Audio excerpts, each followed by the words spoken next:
DME 315 2024 test one. Number one, epidemiologists are interested in learning about the cause of disease and how to cure or control them, frequency and geographic distribution of diseases, the causal relationship between diseases, all of the above. Is there anyone that can help us just to give a definition that they know for epidemiology or a general understanding of epidemiology besides what is given here? We know all these options given are telling us about epidemiology. Anyone that give us any general description or a simple term of what they know as epidemiology?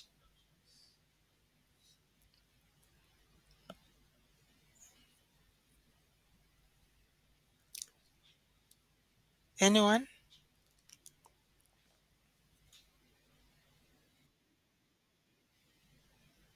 Let's make it make it interesting. Yeah, yes, please do.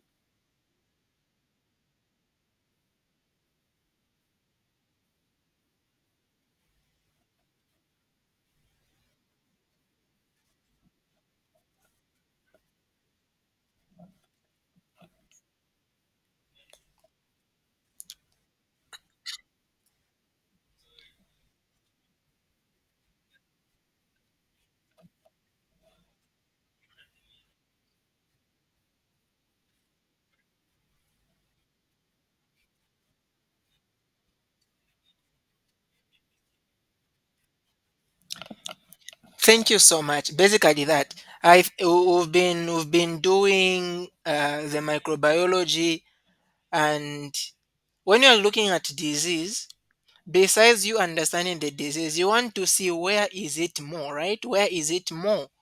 And w- how, in which environment is it more prevalent? That's why we have got ways like endemic, epidemic. So you can see this is epidemiology coming from epidemic. So you are talking about diseases including where they are more and also how you can manage them. So basically that. Number two, you have been a student in the School of Medicine, and one of the concepts required for one to be grounded in research is the knowledge of biostatistics. Which one of the following is correct about biostatistics in general? In general, remember. And look at this. This is biostatistics. It is the science of planning, studies, and experiments obtaining data and then organizing, summarizing, presenting, analyzing, interpreting, and drawing conclusions based on the data. B saying it uses mathematical techniques, sometimes simple, sometimes more complex, to summarize data in a way that can be used to answer or at least attempt to answer a scientific question of interest about business and environment. And then C is saying it is a study of humans and their associated numerical conditions. D is none. If you look at this is biostatistics, and the biostatistics, of course, if you look at option B, it's going to use, of course, mathematical techniques, whether they are complex or simple. You know that's why, of course, standard deviation, statistics, and these other things, to summarize data in a way that can be used to answer or at least attempt to answer a scientific question. But because this is a specific bio, it has to do with health related matters. Just the statistics itself will generalize it using mathematical techniques to attempt to answer a question, a mathematical question about anything. But this is specific biostatistics. So option B is not correct because of the business and the environment, because of the word bio, which is specific to health related matters. Okay. And then number three, which one of of the questions is not correct? It's not supposed to be a statement. Approximately 68.27% of all the data values fall within one standard deviation of the mean. Approximately 95% of the data values fall within two standard deviations of the mean.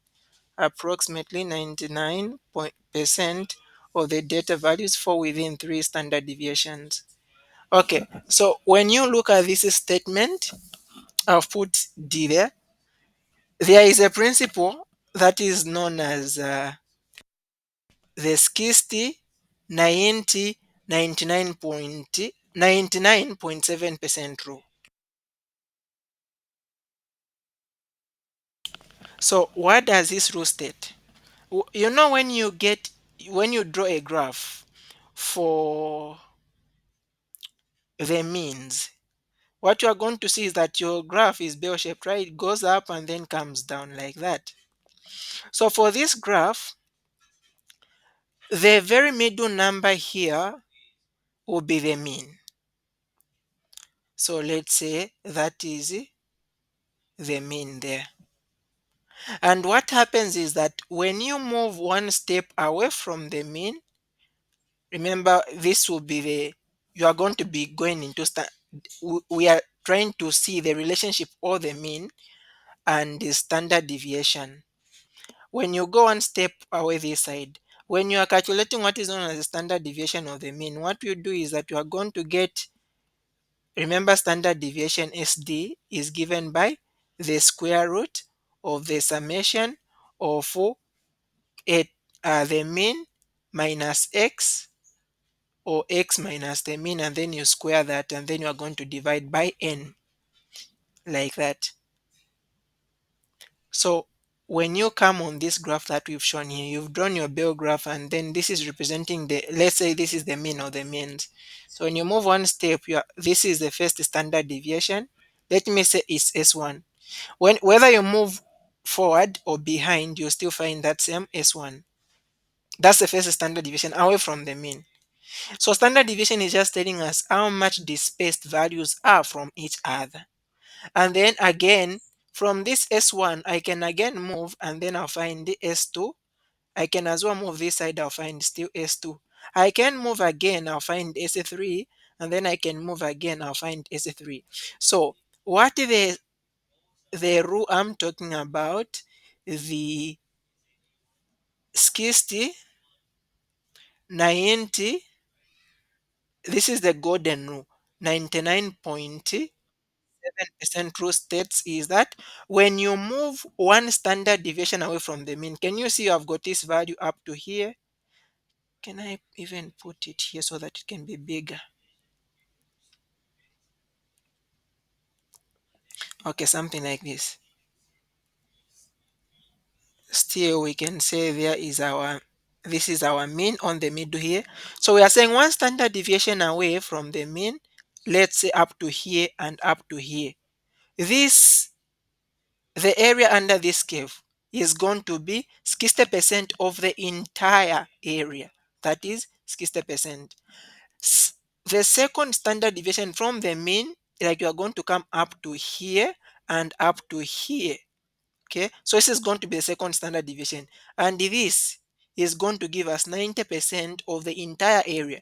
The third standard deviation up to here and up to here, this area here, will give us 99.7% of the entire area.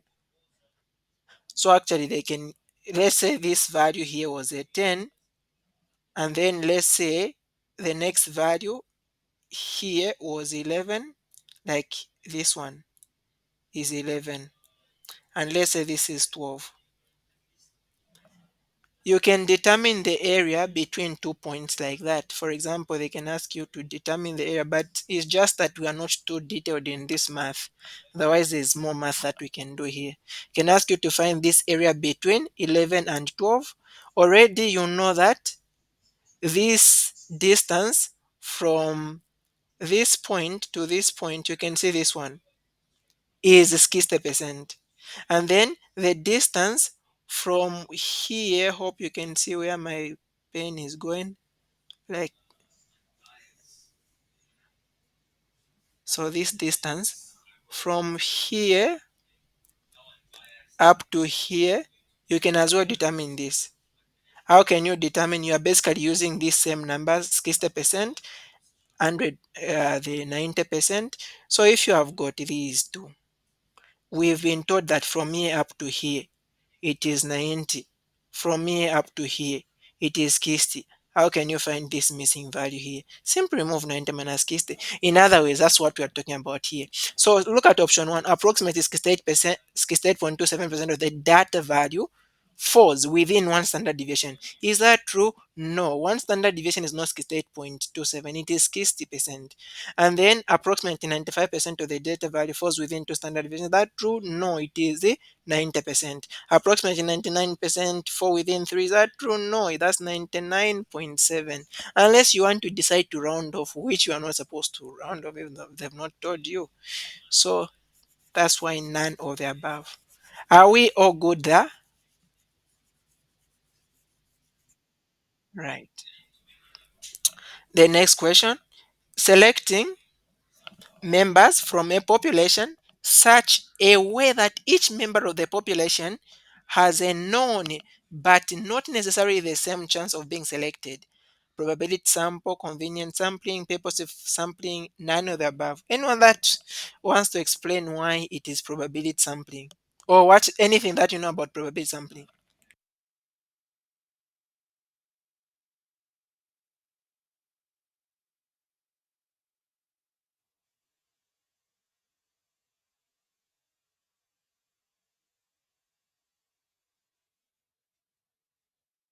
Thank you so much. It's as simple as the doc has made it. You are getting the samples at random. So let's make it even more simpler. When you are talking about sampling, you can divide your sampling into two.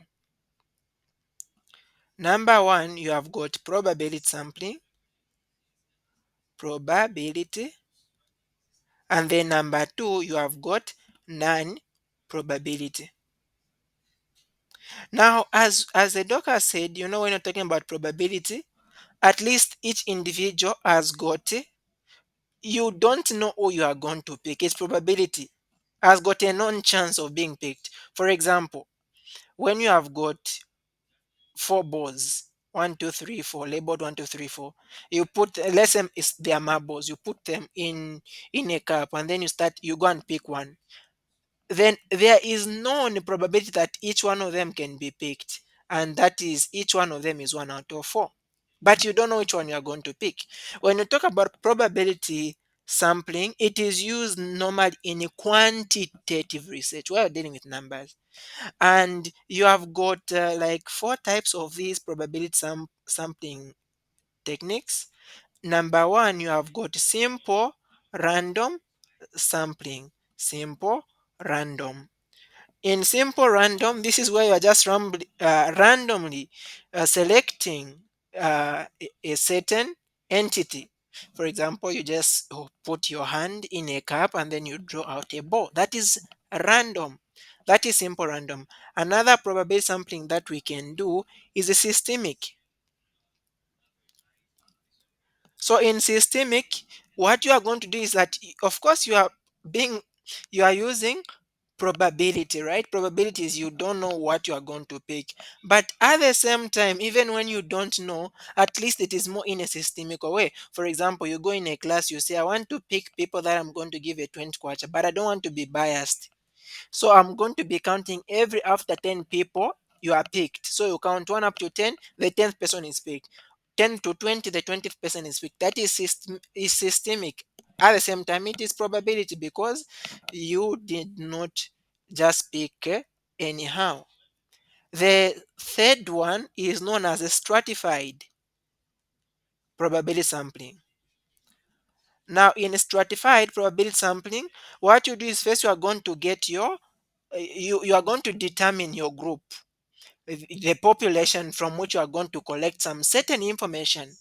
From that population, now you are going to arrange the population in certain groups. For example, depending on the gender, or maybe on the age, or on a specific characteristic of interest. Let's say, for example, you pick males, you put them together, and then females, you put them together. And each one of these is known as a strata. And so what you do, let's say for example, you have got 20 males and then you have got 80 females. And from all these, you want to pick sample that is going to be representative of the entire population. So maybe you would say, okay, from this, we want to make a group of 100, let's say 50 people. So of those 50 people, how many can we get? So maybe you can say, let's get 40 from the, and then we get 10 from the 20. At least that's half half, isn't it? It should be a good representation. But when you do that, then how are we going to pick 10 from this 20? You can now use either systemic or simple random sampling. So you go back to the two. That is what stratified sampling is about. And then the last one, the last type of probability sampling, is known as a cluster probability sampling. Cluster. So again, in cluster, here you are going to be, you are going to put again uh, your population. You are going to divide your population in two groups, and then the groups should have the characteristics that you want.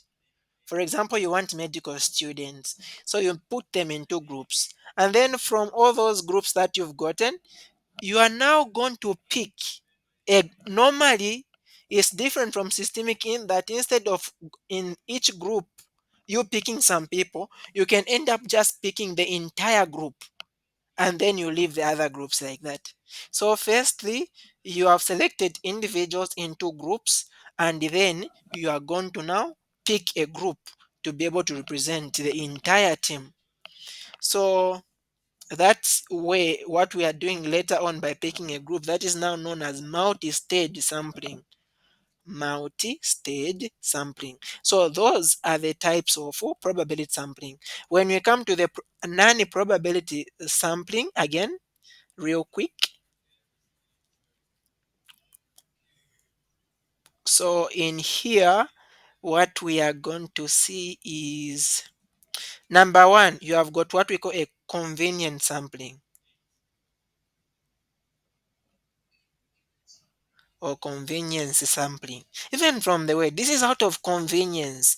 All right. So in this type of, is non-probability, like there's no equal known chance for each individual. You just decide yourself. And for the convenience sampling, mostly what you want to do is the people that you can easily access. For example, the assiduous boy wants to find out some information about the students at Ridgeway campus. But why should I be going everywhere? Let me go and ask Med 3s. Why? They are near me. That is conveniency. So that is the convenience sampling, and it's not well represented. If I want to find out maybe certain issue that is affecting every student at Ridgeway campus, because it is out of convenience. The second one is known as purposeful non-probability sampling. Purposeful is also known as judgmental. Judgmental non-probability sampling. And here in the probability, in the purposeful, I'm using an expert, like I'm an expert in something. Let's say, for example, I am a medical doctor. I just want to learn more information about a certain subject matter. For example, about coronavirus. There's no need of me going to ask students, what do you think about this? No. What I'll do is I'll just go to consultants and ask them about more information about this coronavirus. So that is purposeful. There is a purpose. I am an expert. I decide to go and ask people that already have ideas about the thing. I just want to gain more information. That's why it's known also as judgmental. That is a purposeful. And then the next one is known as the voluntary response. Now, the voluntary is also non-representative. The only difference with the convenience is that it is not me who is picking people that will give me information. It is the people themselves who are saying, okay, I want to do it. And this is a disadvantage because some people are naturally, outspoken. They just want every, they just don't want to be down. So anything that is happening, they want to be involved. And naturally, others are not just interested at all. So already, just by natural selection, some people are more like, this is already biased because others are more likely to participate than others. And then another one is known as the snowball. And for the snowball, what is happening is that, let's say, for example, uh, we have got homeless people. and we want to find out how much impact, let's say, a certain disease or a certain characteristic, a certain trait has on the homeless. But then there's no office where we're going to go and find a record of all the homeless people. So if I find one homeless person, I'm going to ask them, if you know any other homeless person, also tell them about this so that they also give us information of what they think. At least a homeless guy might know some other homeless guy, just like you, right? You are broke. Oh, sorry, you are single, you might know someone that is also single if you're dating like that. So you, one person that has got a characteristic is going to help you in bringing another person. Just like a snow, you start with a small one.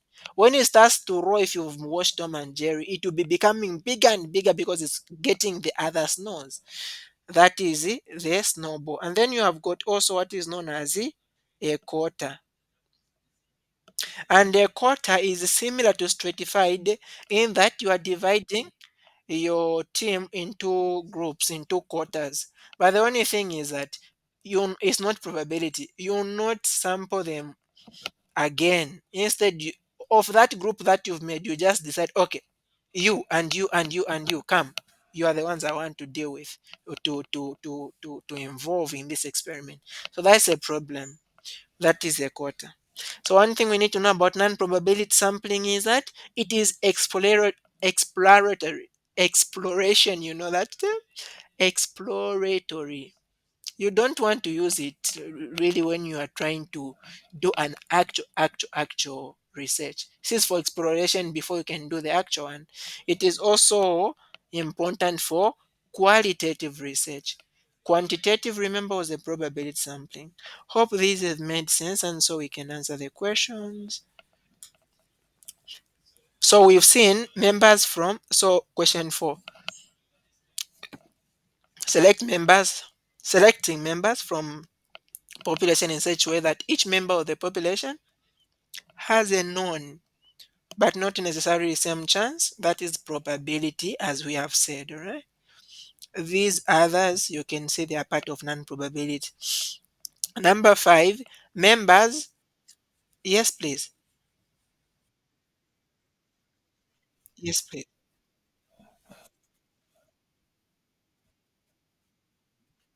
Oh, sure, please.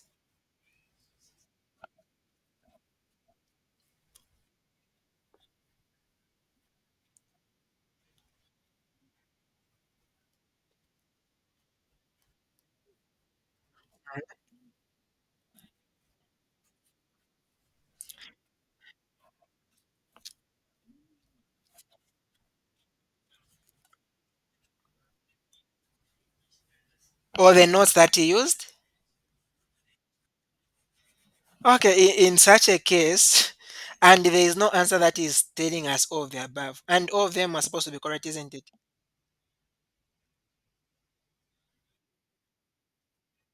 Is not correct. Okay, so for him, all these numbers are okay. So nonetheless, it's still none of the above, isn't it? So in such a case, please, we can make that correction. The sir used these numbers, so let's go for them. Otherwise, the principle from the books I've read, it is 60, 90, 99.7. But thank you so much, Doc, for that. Okay. Number 5. Members from the population are selected in such a way that each individual member in the population has an equal chance of being selected. What do you call such a type of sampling? Remember, equal chance of being selected. So that is a random, as we said, which is part of the probability sampling. Number 6, subdivide the population into at least two different subgroups that share the same characteristics, then draw a sample from each subgroup or a strata. What do you call this type of sampling? So we said that was it.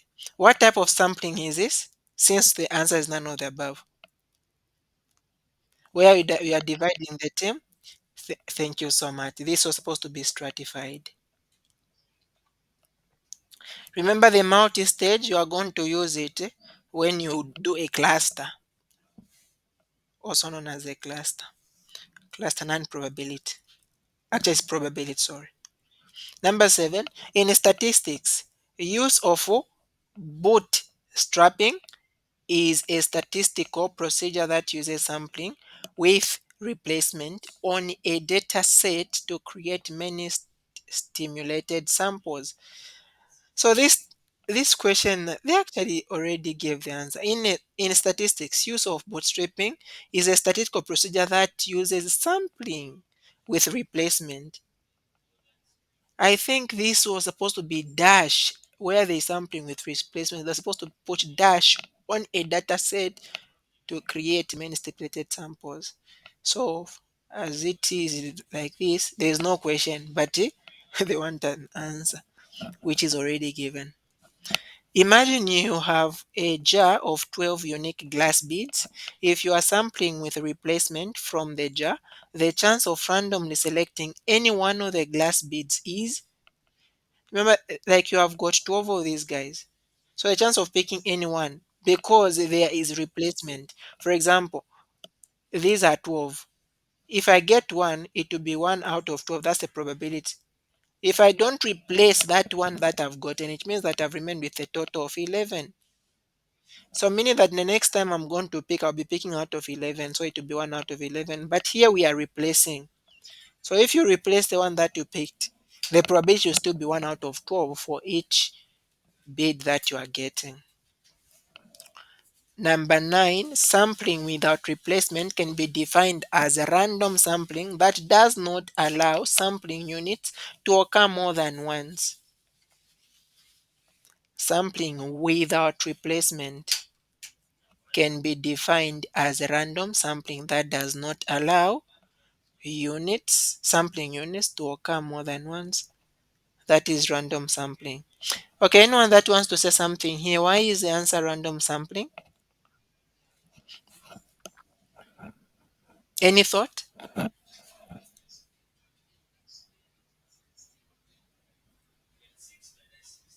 Why do you think the answer is not random sampling?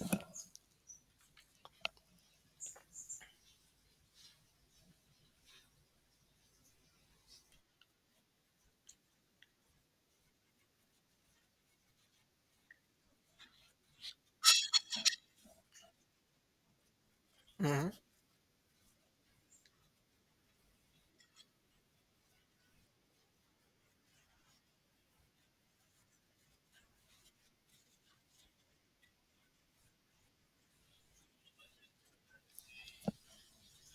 Okay, thank you so much. And anyone that also has got an idea on this one who wants to say something?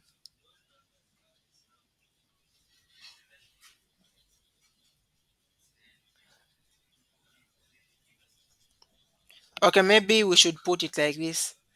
Uh, I don't know if the same doc can help on saying something. What is a jackknife sampling procedure?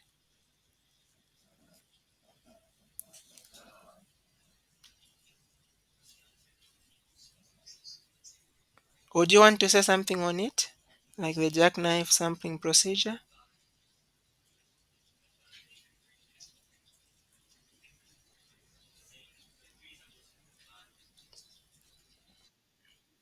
Sure, please.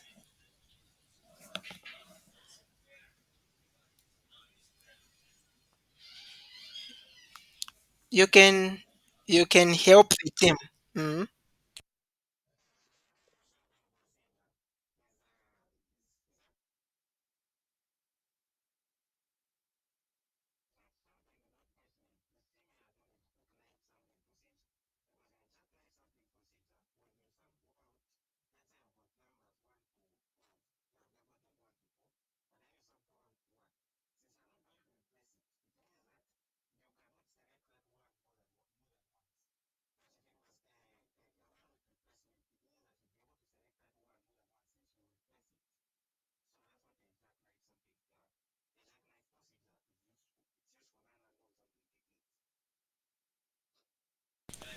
All right, thank you so much. I've not taken much time to read about this, so let me not on the jackknife procedure. That's probably because I didn't see it somewhere, but let's keep it there. Mm, we'll bring more data so that we don't discard it that is not correct if our doc read about it. Just that what I read was saying something without replacement can be defined as. So what the information I was reading was saying was that random sampling includes the sampling uh, without replacement. That is going to be random. It's actually sampling without replacement is a type of random sampling in that when you get something in, let's say you are talking, you have got a bag where you have got balls or beads, you get one, and then you continue picking. You can throw the that bead that you got back into that bag, and you will not know if it is the same one that you are going to pick. So that is random because you are going to again be able to move it. But for the sake of what the docker said, we can still look up that term and find out more information. Right, number 10. Yes, doc. Okay, thank you so much. Okay, let's just conclude on what the docker sent so that we don't. So on sampling without replacement, is saying can be defined as a random sample that does not allow sampling units to occur more than once. Sampling without replacement is similar to jackknife procedure. Jackknife procedure works by sequentially deleting one observation in that data set, then recompu- recomputing the desired statistics. Example, imagine you have a jar of 12 unique glass beads like in the image that they've shown. If you are sampling without replacement from the jar, the chance of randomly selecting any one of the glass beads is 1 out of 12. After selecting a bead, it is not returned to the jar so that the probability of selecting any of the remaining 11 beads in future sampling is now 1 out of 11. This means that for each addition sample drawn, there are less and less beads in the jar until eventually there are no more beads to sample after 12 samplings. I've not understood anything. Okay, we'll come back to it. Let's continue. But thank you so much, Doc. It is making sense. Imagine you have a jar of 12 unique glass beads. If you are sampling without replacement from the jar, the chance of randomly selecting any one of the glass beads is 1 out of 12. What is the probability of selecting a second bead? So this is 12, right? And then it is without replacement. So since there is no replacement that is happening, it means that the new total is 11. So that would be 1 out of 11. As a researcher from the PIDS clinic, you observe the following ages: 11, 8, 11, 10, 8, 9. What would you advise the in charge to be the age average? You know that average is a total, like it's the mean, right? The total 8 plus 11 plus 10 plus 8 plus 9, these terms are 5 out of 5. That will give us 9.2. 12 is saying what should be the median age for the children observed in question 11. How do we find the median?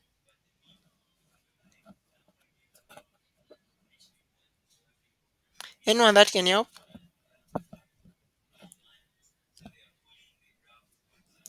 How do we find the median?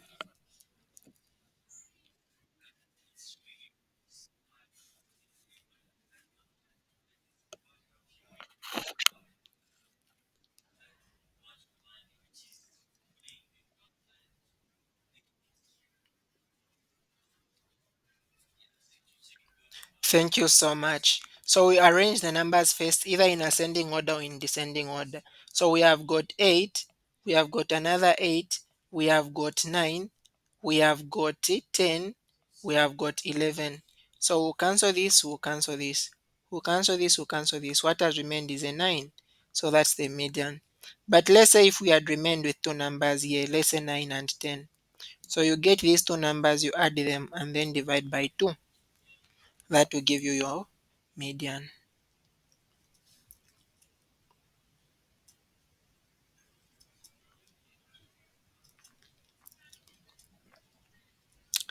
Number 13, the values below represent ages for another set of adolescents and young people that participated in a study. Using the ages recorded below, what is the variance associated with this group? So we want the variance. And for you to find the variance, you first need the mean, isn't it? So mean is going to be, you are going to get the sum of all these terms and then you divide by how many they are. So when you're using a population, you use a capital N, right? If you're using a sample, you use a small n. So we get like that. So we are going to add up these terms: 9 plus 12 plus 15 plus 15 plus 16 plus 16 plus 20 and then 26. Another thing we need to know is that when you're talking about the entire team, that's a population, you use Greek letters. So mean will not use this guy for a population. Instead, we'll use this. This is for a sample. So the values represent ages for another set of adolescents and young people that participated in a study. So we can take this as a population in that case. They are the ones who are participating. We've not been told if we have collected them from a certain term. But however, it's going to be the same. So if you add these terms, what I just realized is that there is no answer that is supposed to be. Let's just do the calculation. So we are adding 9 plus 12 plus, we have got a 315, so I'll just do this. And then we have got 216, so I'll just do that. And then we have got 20 plus 26. And then over how many there are: 1, 2, 3, 4, 5, 6, 7, 8, 9.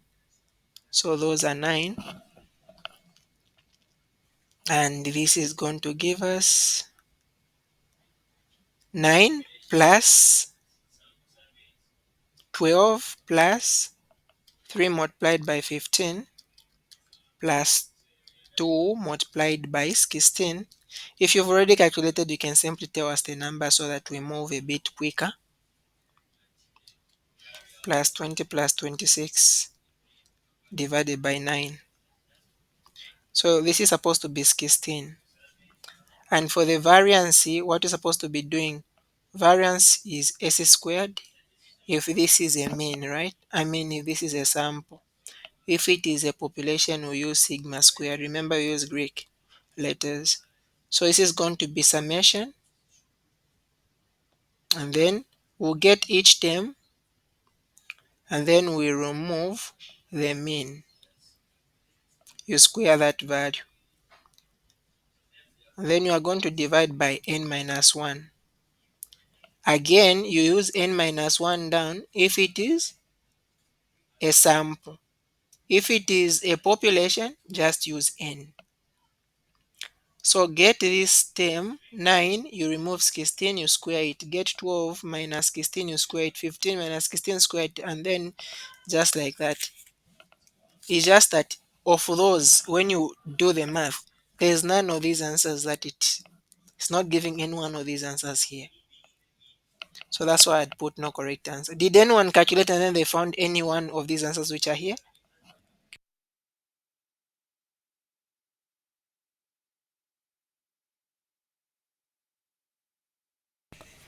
Okay, actually, it was giving me 4.52. So if it were you, what would you pick? Because you can't write no correct answer, you can just take that.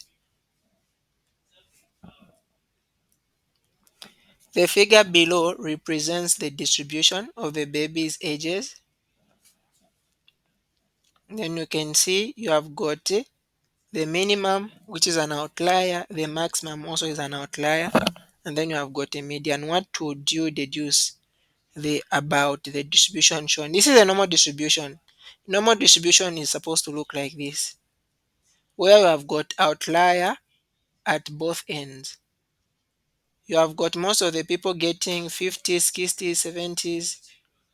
You have got few getting 90s, and then you have got few getting zeros, 1%, 2%. So this is the normal distribution graph.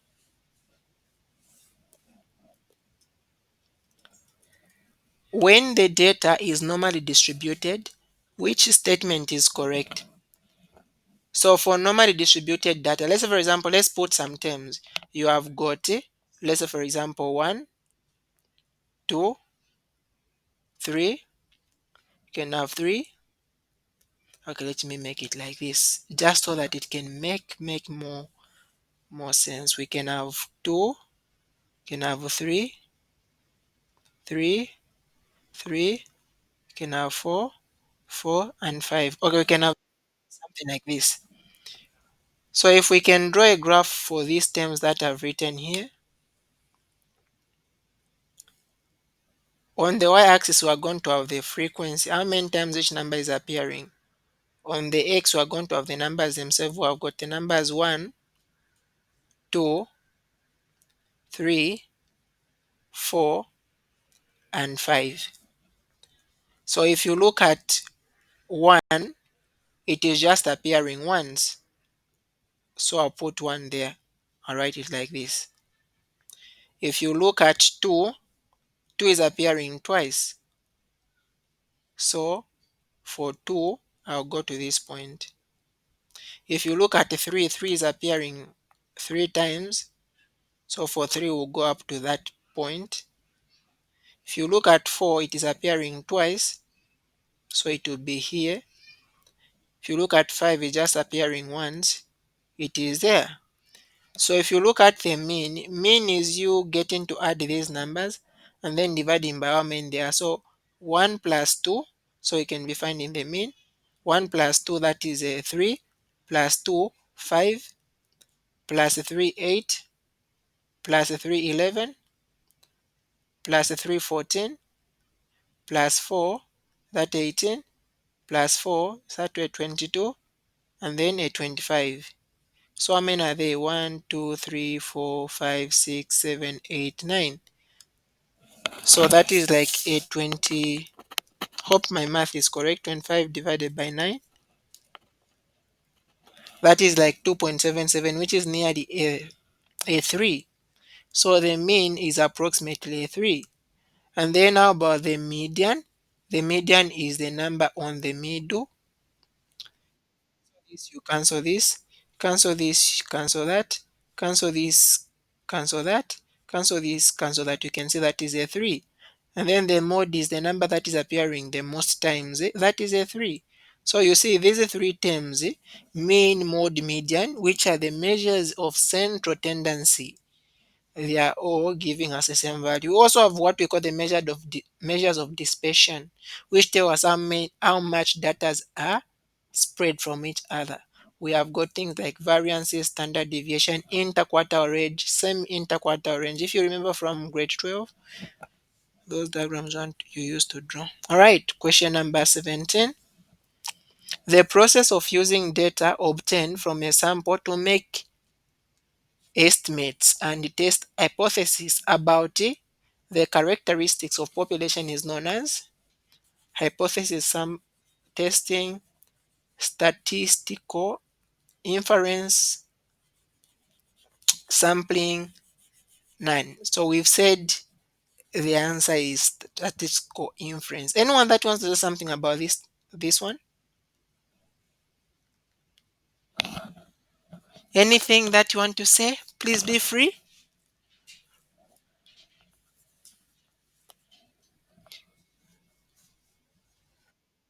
Anyone? Okay. So when you look at, please guys, be free to say something. It will make you to for the data not to start behaving tomorrow. So when you're talking about biostatistics, you have got three main types of questions that you ask. You have got a descriptive question, you have got a question of effect estimation,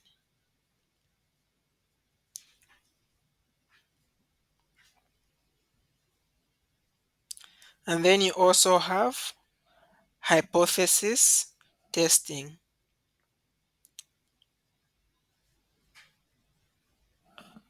So descriptive questions, every when you're talking about scientific questions, those scientific questions will differ in nature and they'll be divided into these three groups. Descriptive questions, you are trying to describe something. For example, what is a blood pressure? The mean blood pressure for people between 20 and 45 in Zambia. So you can give a description there. And then about the scientific questions that give effect estimation. For example, you can say, what is the effect? Maybe you're talking about BP. What is the effect of, say, sugar on BP or maybe alcohol on BP? That is, you're trying to estimate the effect of something on a certain characteristic. And then hypothesis testing, it is, let's say, for example, you're trying to compare two things. You're trying to compare two drugs. You can say between drug A and drug B, which one is better in managing BP? So that is hypothesis testing. So these two questions here answer one type of statistics because we can classify biostatistics into two, descriptive and the inferential.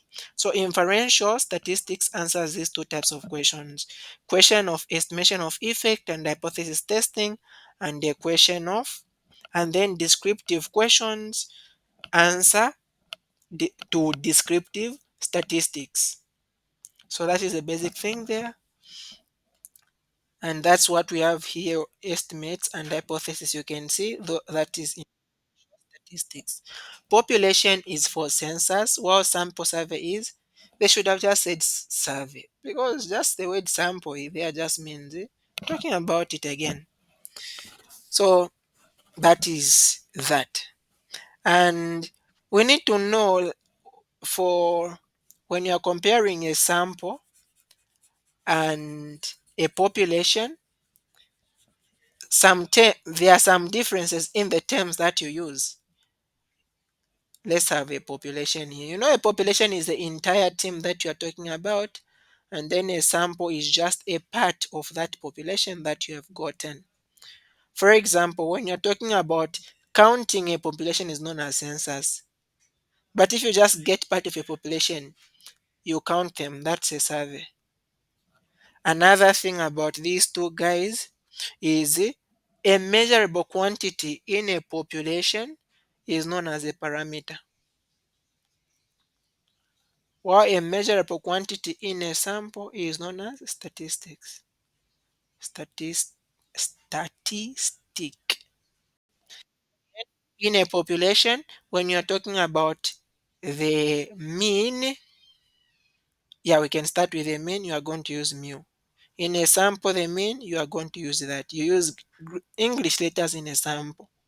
If you're talking about standard deviation, let's start with variancy. Variancy in a population is going to be given by sigma squared. Actually, this sigma squared, when you square root it, that's a variancy. But here it is s squared. What other term? For example, when you're talking about the number of the population, use capital N, here use small n. Same with the equations. When you're dealing with equations for variancy and standard deviation, here you are going to use, you remember in the denominator you use n, but here you are going to use n minus 1, where you have got sum of mean. Again, I'm using, okay, we can say that is a term, then minus the mean. And we can say the mean here is mu squared. Then you square root. Here, summation, a term minus the mean, squared. You see that? Number 19, a statistician uses math.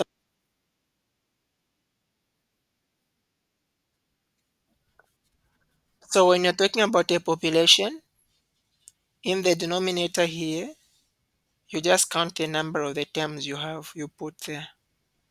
But for a sample, you use n minus 1. If you just got a sample from a population. For the terms, we have got n minus 1. But that is exclusive of the mean. That's for standard deviation. For mean, just add the terms and then divide by how many they are, whether it is population or sample. Right. A statistician, yes, please.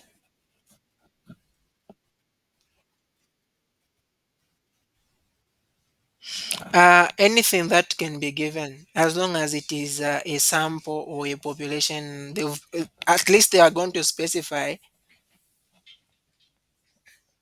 A question will be well clear. Y-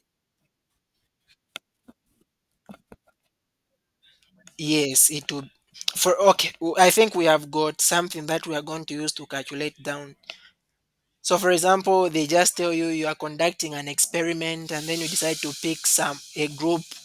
Obviously, that is telling us that is a sample, because you can't get an entire team, isn't it? Actually, most of the calculations that you'll be dealing with will be dealing with calculations of samples instead of populations, unless they've stated that the only population you have is a population of 4 people for that kind of procedure you are conducting, then that's when you go with the other formula. You're welcome. A statistician uses mathematical techniques, sometimes simple or sometimes more complex, to summarize data in a way that can be used to answer or at least attempt to answer a scientific question of interest, true or false. We said this was true, right? Yes. The strength of the median is that it is not sensitive to outliers. This is interesting. Look at this. Let me just give four numbers. Let's say, for example, you have got 1, you have got 4, you have got 7, you have got 10. We can find the mean for these guys. The mean: 1 plus 4, 5, 5 plus 10, 15, 15 plus 7, that is a 22, and then we divide by 4, that is going to give us a 5.5. That is a mean. And then the median, remember this is central tendency. Median, the number on the middle, since you have got 4 and 7, add them, 4 plus 7, and then divide by 2. That is going to give 7.5. And then you can now, let's look at another set of numbers: 1, 2, 4, and 70. Let's find the mean here. Mean is going to be 1 plus 2, 3 plus 4, 7, 7 plus 70, that is 77, divided by 4, that is going to be 19.25. 19.25. And then if we find the median here is going to be 2 plus 4, which is 6, divided by 3, divided by 2, that is a 3. So when you look at these terms, you want to see, uh, for this second set of data, we have got an outlier. You can see the numbers 1, 2, 4, they are close to each other, but 70 is too much. 70 is an outlier. So if you want to see at which measure of central tendency is giving you a more precise number that is on the middle, you can see uh, mean when you have got an outlier is better, because 19.25 is at least on the middle of all these numbers: 1, 2, 4, and 70. Not 3. 3 can't be on the middle of these. But look at for numbers that don't have an outlier 1, 4, 7, and 10. The mean is giving us 5.5. That is more likely on the middle here than 7.5, which is a bit far. So what we are saying is that the median, the median, look at this. Do you think the median is giving a good representation when you have got an outlier? Really not, right? The best giving us the best when you have got an outlier is going to be the mean. And then for these data sets that are used here, at least if I use, let's say for example, if I say 1, 2, 3, 4, and I can say 5, the median here is a 3. If I decide, if I found the mean, it will be the same again. Let me be skipping one number. We can just use this. If we find the mean for this, I just want this point to be clear so that we can deduce it in case of cases 7 and 9. And these are 5 numbers. Again, if I use this, I'm still finding a 5 as the mean. So in other words, when you don't have an outlier, the median is going to be a better estimator of central tendency. When you have got an outlier, the very best you can use for central tendency is the mean. So the strength, this question is saying the strength of the median is that it is not sensitive to outliers. True or false? That is correct, as we have said. But when you have got an outlier, the median is not good. 21 is saying when data is not commonly distributed, the mean can be used to summarize the data. And this is saying when data is not normally distributed, the mean can you be used to summarize the data. Before I comment on this one, anyone that wants to give a comment on that?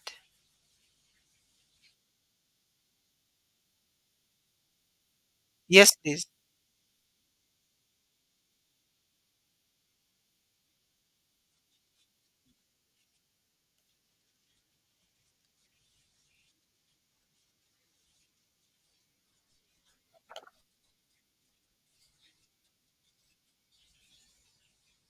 Would you just say that again? Mm,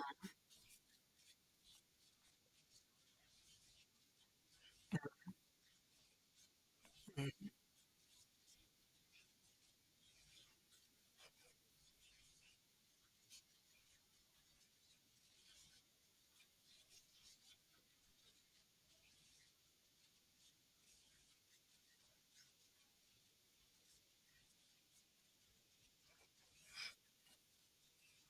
Okay.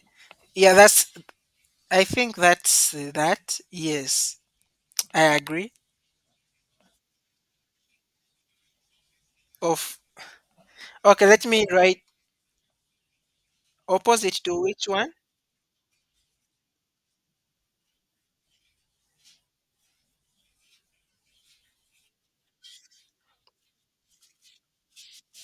Okay, let me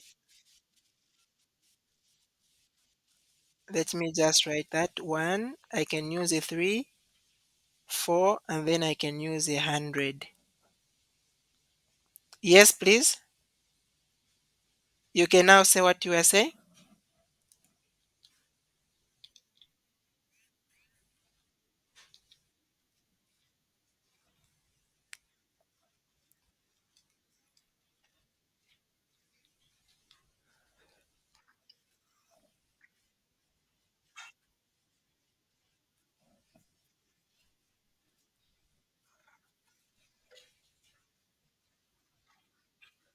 Yes.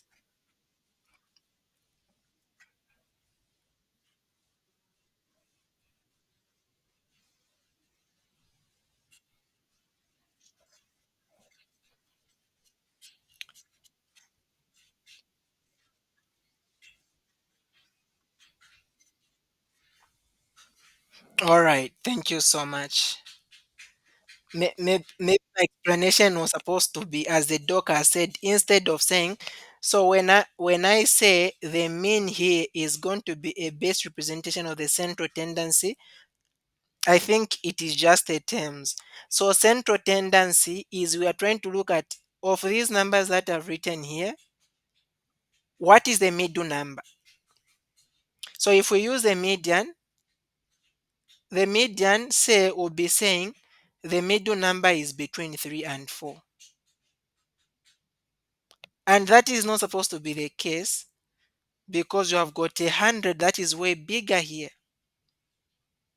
So that is in that regard. But as the docs have said, those statements are correct.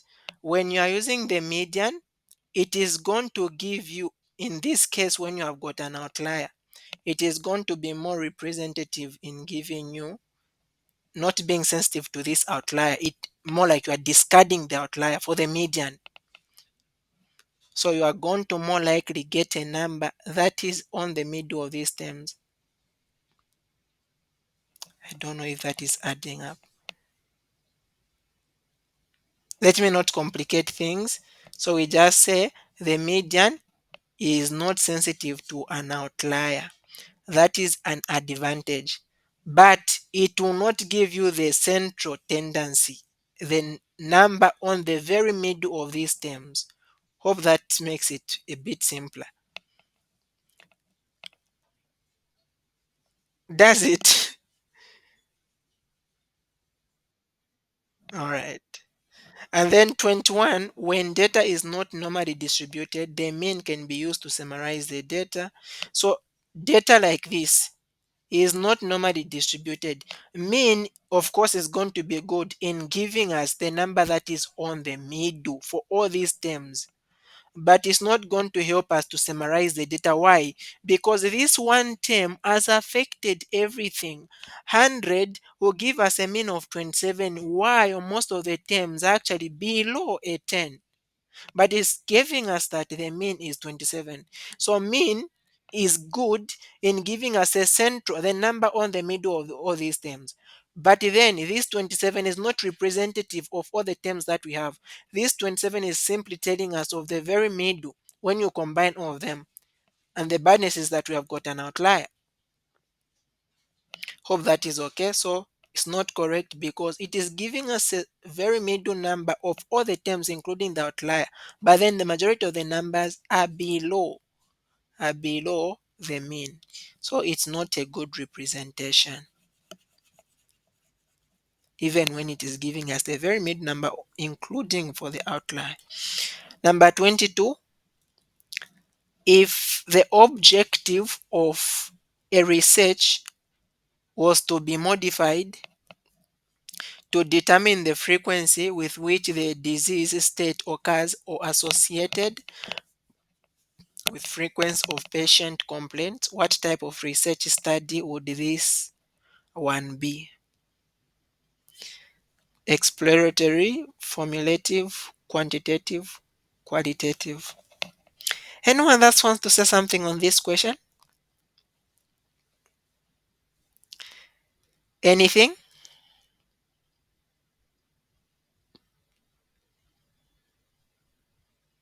Anything? The objective of the research was modified as to determine the frequency. See, there is a frequency. Every time you are dealing with numbers, that is qualitative, quantitative, quantity. That's a frequency. Frequency has to do with numbers. So that's quantitative. Number 23, research methodology is the way of systematically, and scientifically solving a research problem. Methodical ways used for conducting research process. Methodical techniques used for conducting research process. The behavioral and instrumental involved in research. Well, this is research methodology, and it will involve a lot of things that you are going to basically use in conducting a good research, and that's one of them is systemic. systematically. You are using proper steps that you are following. And those steps are scientific. It's not just something that you propose. They should agree with scientific principles in order to solve a research problem. Number 24, measurements in research involve different styles and scaling techniques. The measurement scale that involves assigning numbers, symbols to events in order to label or give temporal identities is referred to as interval, ordinal, ratio, nominal. Now, ratio is telling you, and an interval is telling you of terms between, right? From the beginning to the end, everything in between. And for nominal, nominal has to do with numbers. Ordinal, these are things that you can't really, like, you can't really count them. You can't really count them. And so you give them as, should I say, a range. For example, when you're talking about someone that has got headache, you can say maybe it's mild, moderate. You can't specifically give it one number like that. So that's ordinal. So the nominal is where you can be giving those numbers. For example, when you're talking about sex, either male or female. So you can say, okay, to a male we give one, to a two, for a female we give, let's say, zero. So a zero will be representing females, males will be represented by a one.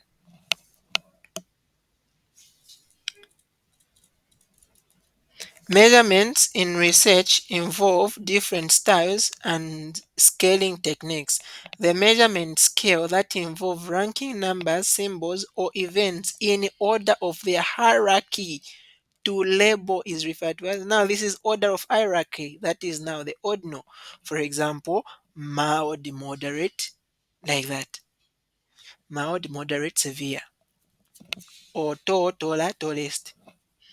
Which of the following examples is in the listed below would best represent data at the ratio level based on the scales of measurement in research interval? And this is at the ratio level. Anyone that would help? Why do you think age has been ticked there?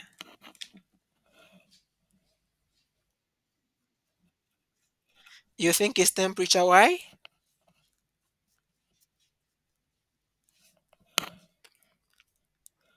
Why do you think so, Doc?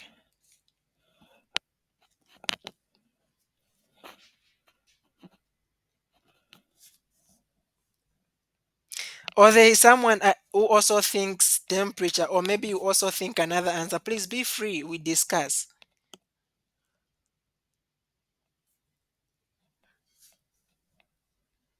No one. When you are talking about an occurrence or an event that has happened, there's a hand. Okay. When you are talking about an occurrence or an event, there are these terms that are of importance that you can talk about: ratio, proportion, even rate, right? These terms. So when you look at ratio, ratio is a comparison of two values. Sometimes they can be unrelated. So, for example, when you're talking about age, you can express age as a ratio. For example, you can compare two different values. For example, you can say 10 years is twice 5 years. That is a comparison as a ratio. And for a ratio, you can actually even use it for unrelated terms. For example, a ratio of males to females. Of course, they are a bit related because they are both humans, but for unrelated terms, you can use a ratio. For example, 10 men to 5 mangoes. How is mango and man related? Nothing. But a proportion is just part, comparison of a part to the entire. For example, you have got 5 males and 6 females.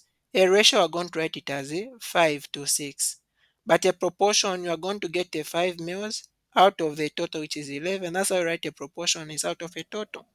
Now, rate is going to be just an event times time. That's how many times it's occurring. That's the rate. Basically, that. mm, so yes, we are saying age there. And then temperature, as the doc has said. Okay, let's hear. I saw someone that posted something. Would you say something, please? Someone wrote something in the chat box.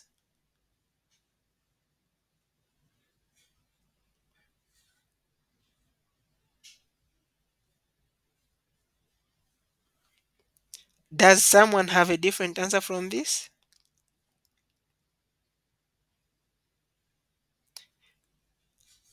Yes, temperature is a scale. Like you are going to be having these different values from 1 to 10 or to 5. Someone can have a temperature of 1.5. But the main term that I'm looking at here is ratio. So unless if you are answering the question looking at the last word scale, you would say temperature. But that's something that we can still talk about. 27. In statistical measurements, the mean, median, and mode are, as we said, these are measures of central tendency. The measure of dispersion include the interquartile range, variances, standard deviation is telling us how much values are dispersed from each other. By definition, mean of research data is, we know mean is the value obtained by dividing the total of the values of various given items in a series by the total number of items. Like if you have got 10, add them 1 plus 2 plus 3 and then divide by how many they are. Number 29, in sampling procedures, a list of items from which the sample is to be drawn is referred to as, we know that is a population, right? You are first going to list all the items, and then from there, you are now going to get a sample.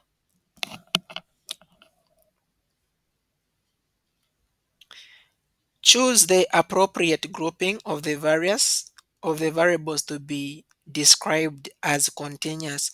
When you're talking about continuous variables, let's say for example, I can give a simple diagram here, and I'm going to ask us to state which one is continuous and which one is not continuous.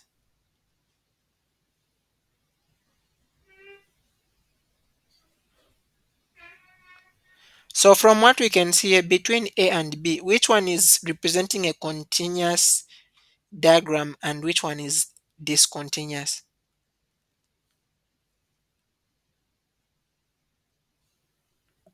Anyone that can help with there?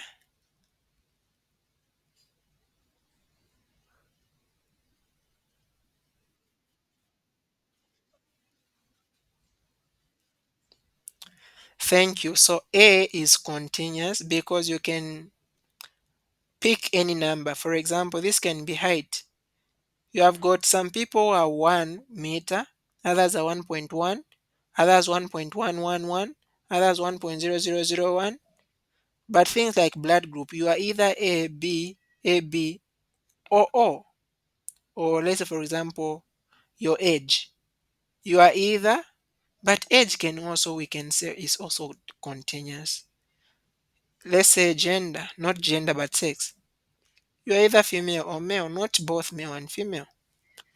So here we're talking about continuous.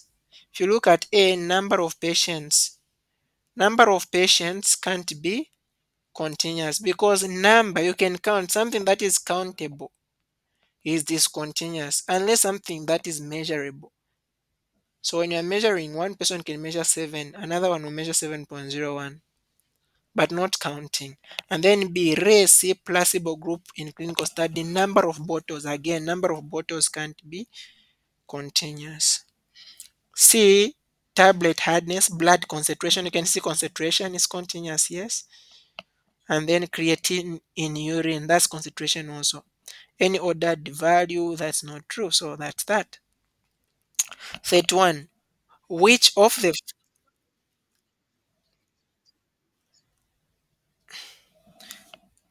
Continuous variables are variables that can pick any number between, like they've got a range.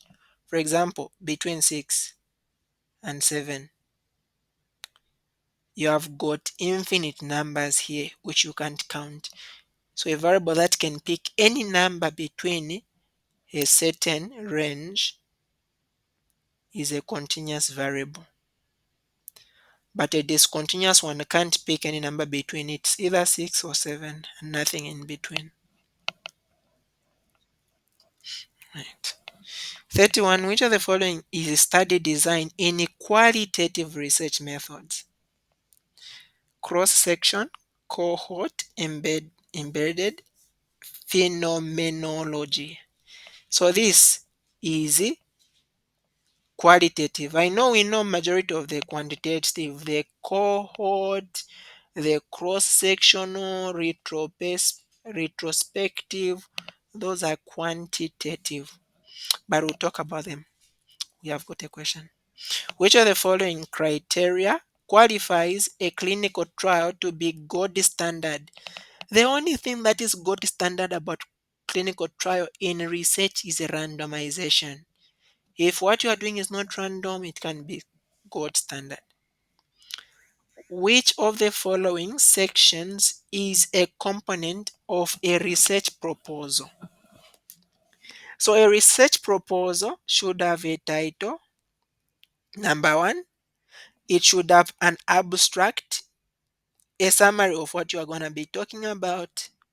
It should have an introduction where you can talk about the background, the problem statement, and then the rationale. Why do you think it is right, or what are you doing? And then there should be literature review,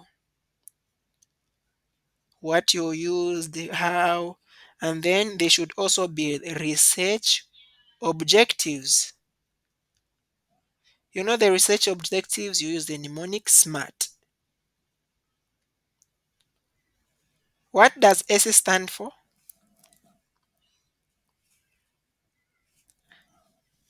S, anyone? Specific, thank you. And then M, measurable, thank you. A,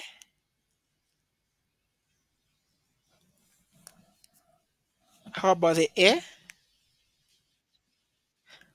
Achievable. You should be doing what you can do. You should be doing what you can do. I like that. And then R, realistic. And then T, time bound. Please, guys, you should be doing what you can do. If you can't do what you are doing, leave it. It is pressure that has made people to be in relationship they can't do because they want to be there. Please don't. And then the next, apart from research objectives, you can as well, the other thing that is present is research questions and hypothesis. That's also part of the proposal, research proposal. Besides that, you also talk about the methodology. How did you get the data that you got? And also, if actually not how you got, but how are you going to do the procedure that you want to do? And then there's also some ethical considerations. There are some things that you should be able to consider when you're doing a research. Have you taken note of them? Because maybe in this community they can't allow you to do this, or according to ethics in research you can't do that. And then also you look at the timeline. In which period are you also going to do your research? And then you also look at the budget, and then references, and then at the end you write any other business appendices. So these are the components of a research proposal. So you can see there is a section for literature review. Number 34, which of the following is the first step in the research process?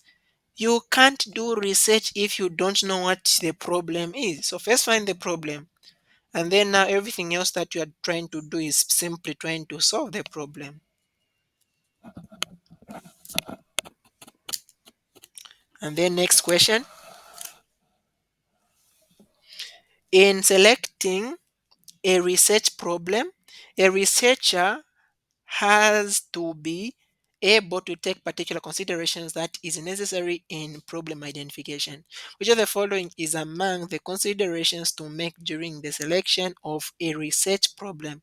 The considerations that have to be made. This is a nice one. Some considerations that have to be made is competency. What do you have to bring to the table as a researcher? That is your competencies. But you don't have any information about something and then you want to do research about it. No way, it can't work. Besides that, some other things that can be considered easy. Feasibility, how feasible is it? Are you going to be able to do that research? Is it feasible enough? Another thing is you also look at some ethics. And then are you motivated enough? Another thing is your research significant? So those are some things you want to consider because you can't be answering a question that is of no interest. All of the following are basic characteristics of research objectives except objectives we already said, right? SMART: specific, measurable, achievable, realistic, time bound, not durability. 37. Three of the following are important considerations to make during the review of literature. Which of the which one is the odd one out regarding the literature you are reviewing? Okay, I don't know even what the meaning of that. Anyone that can help here? Why did we pick the answer that is being picked?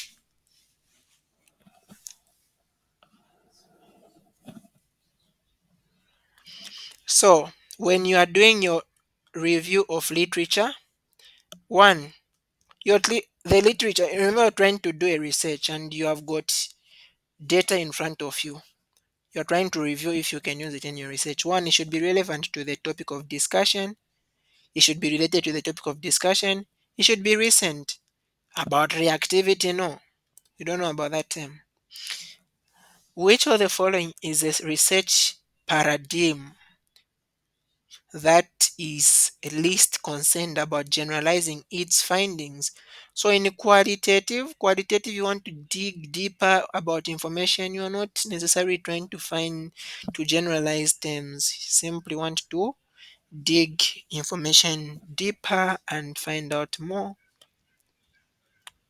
What do you call a condition or characteristic that can take on different values or categories in research? This one we all know, right? A variable.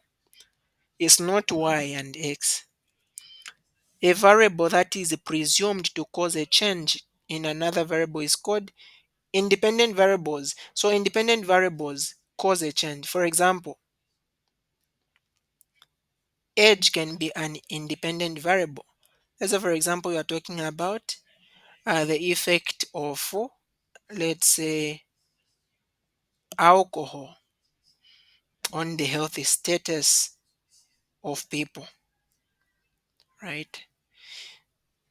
Let's say, how can I put this one? Anyone that has got a very good question about two variables and then we use them to differentiate independent and dependent variables.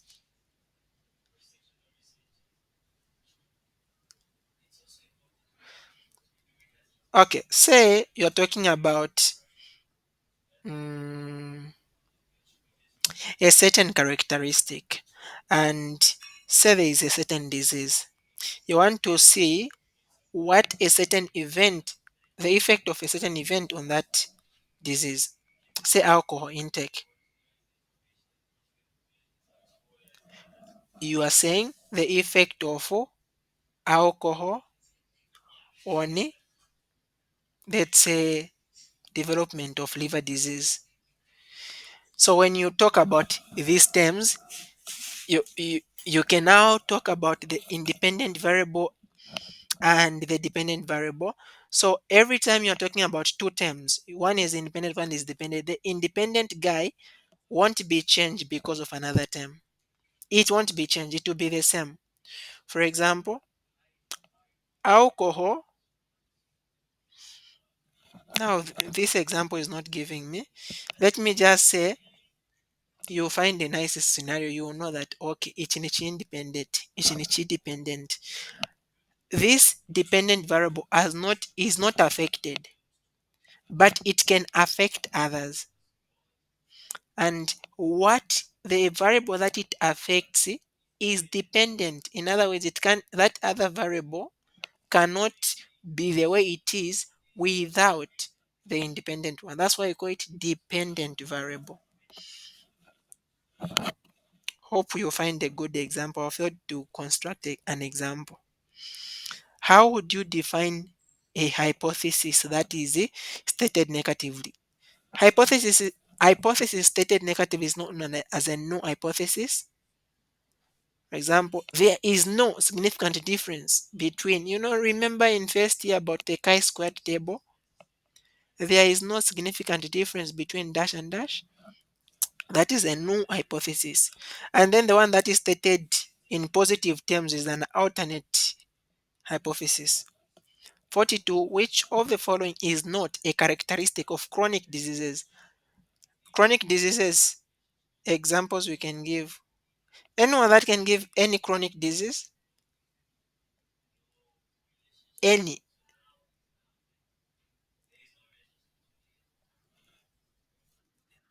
Like, thank you, hypertension. It's a chronic disease. Chronic kidney failure and all those other things. So it is clearly stated actually in the notes they do not result from an acute process. We know from our pathology that that's inflammation. Acute inflammation can develop into chronic. Actually, chronic diseases will cause premature morbidity, premature death, like hypertension. They develop over a long period of time. They are incurable. You can simply reduce it or maybe manage it, but you are waiting to go back home as you are managing it. 43. Risk factors of non communicable diseases include. What is the other term for non communicable diseases?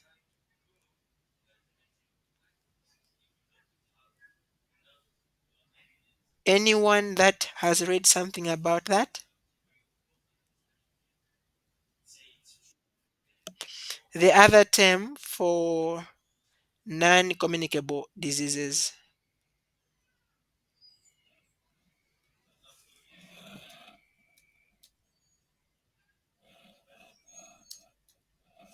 Nothing. So these same things that we are. Sorry, just a moment.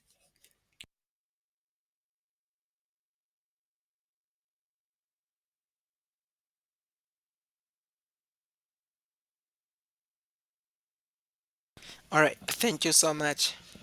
So this same term from the previous question, the same things that we're mentioning, those are known as non-communicable. Like hypertension, you can't transmit it to the next person. It's non-communicable. So chronic diseases are also known as non-communicable diseases.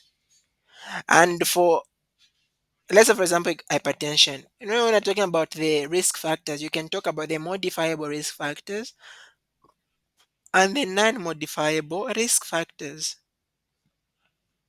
So risk factors of non-communicable diseases include gender is a non-modifiable, right? When you are male or you are female, that is a risk factor in its own. Hope that's okay. And then for the for the non for the modifiable guys, this is where you have like things that you eat. For example, things like what smoking, the lifestyle, and all those other things. Hope that is okay. So non-modifiable includes things like gender, age, race, family, genetics, or family history. A variable that is presumed to cause a change in another variable is called, again, independent. Independent variables will be able to change another variable, and the changed variable is known as a dependent variable. Yes. It's actually also known as outcome variable, the dependent. Number 60, how would you define a hypothesis that is stated negatively? This is a repetition. No hypothesis. So back to section B now. Short essays, answer or in a separate answer book. Mention 5 examples of how you can present research and data. Imagine you've collected your data. So there are different ways in which you can present your data, depending whether it is qualitative or quantitative. Like in quality, right? Quality. This is where describing, like something that is descriptive is not even okay. Let's start with qualitative. Something that is descriptive in nature. You don't want to use more of the things that you use for numbers. Say, for example, a comma diagram like this. You are showing this. You can see this comma one. This is a comma histogram. This is more for numbers, right? That is quantitative. So for qualitative, you can use a bar chart. You can have a simple multi-bar chart or component bar chart. You can use also a pie chart, which is a guy like this. Then you start showing your terms. For example, here you have got males, there you have got females, here you have got both. I'm joking. And then you can also use line chart. This is just where lines use pointed, connected. You find things like that, and then they are connected. You can use a pictogram, like images to represent data, or spot map. You are using dots or symbols to represent the occurrence of an event, like you see things like that. Spot map. In quantitative, this is where you're using numbers. You can use tables.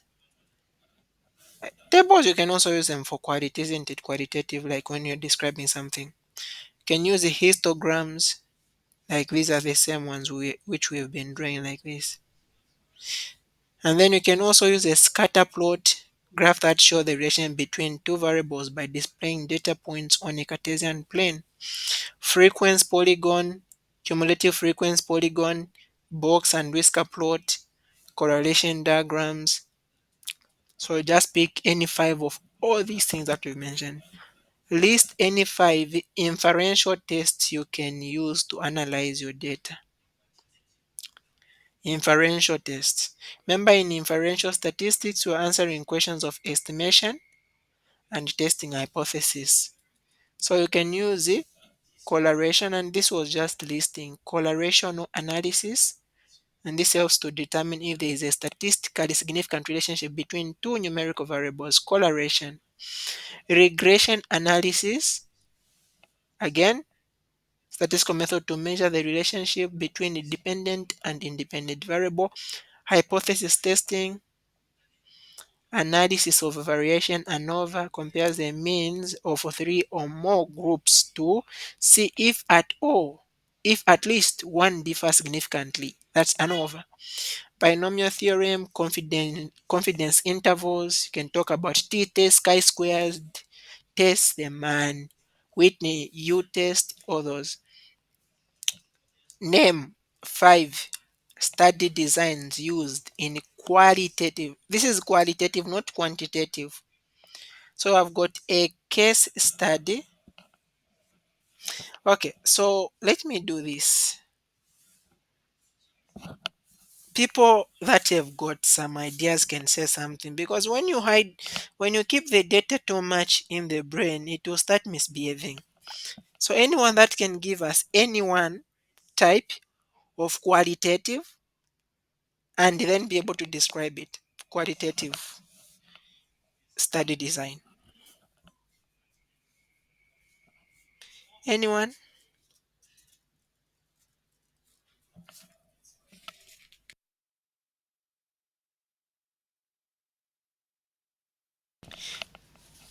Yes, please. Be free, be free.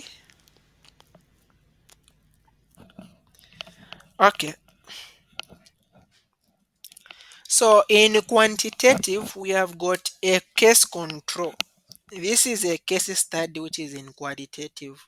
Quantitative, I've got case control. which is not also known as a retrospective. We'll talk about it a bit.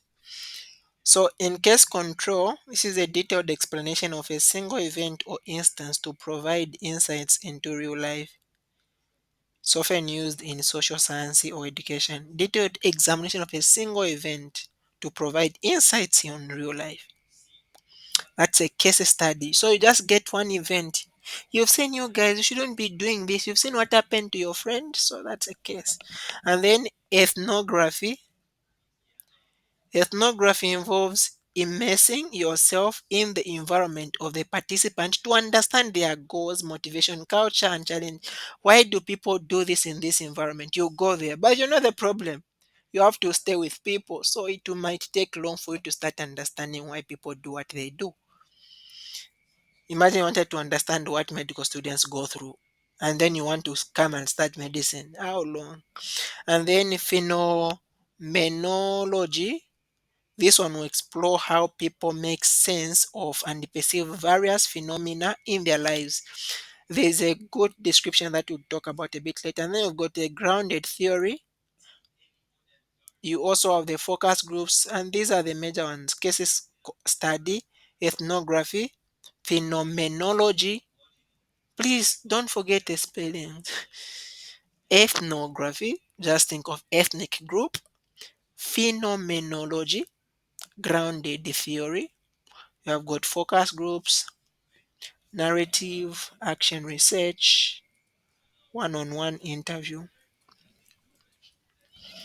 Describe the key characteristics of research objectives.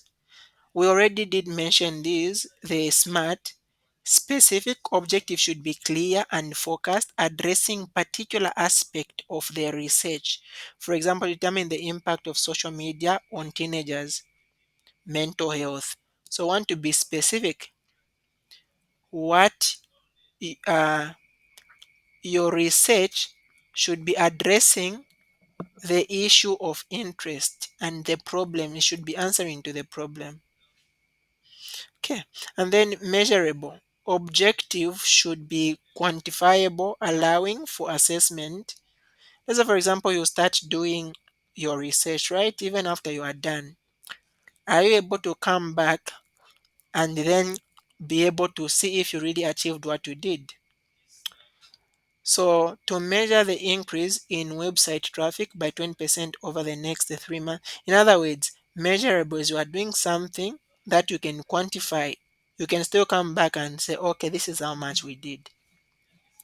Achievable, the objective that you are setting for your research, can you attain it? Are you able to do it?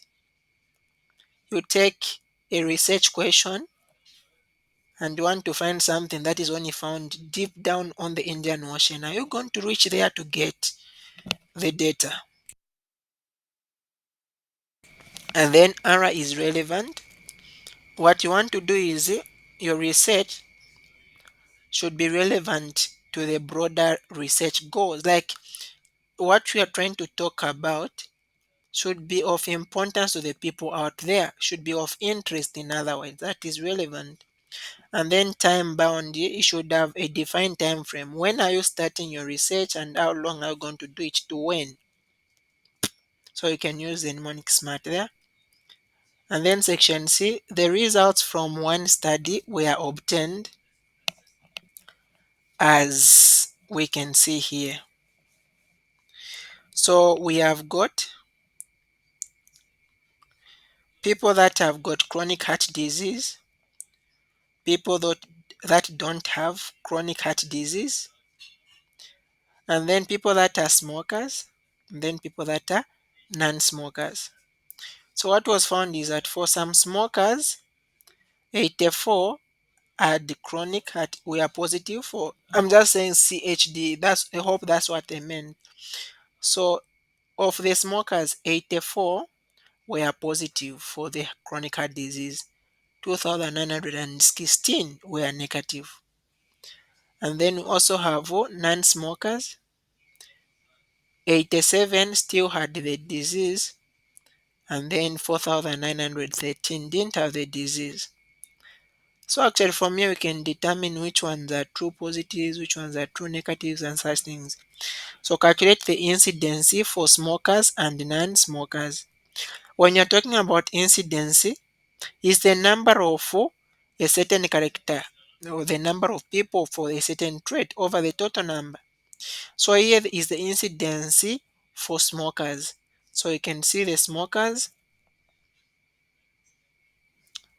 and you are talking about those that are going to have the characteristic. So smokers, how many are they in total? You have got these. You have got those that have got the disease and those that do not have. So it's 84 plus 2,900. Those are the total smokers. But since we're talking about incidence, you want those which are positive for the characteristic. So it is 84 out of the total. That will give you the incidence of smokers. And then the incidence for non-smokers, you can see the non-smokers are 87. That's their incidence, those which are positive. Then divide by the total. And so the incidence for the smokers is 0.028. For the non-smokers is 0.0174. You can actually get as a percentage that would be like 2%, 2.8% and 1.78. So in other words, okay, let me now not interpret the data just to aid.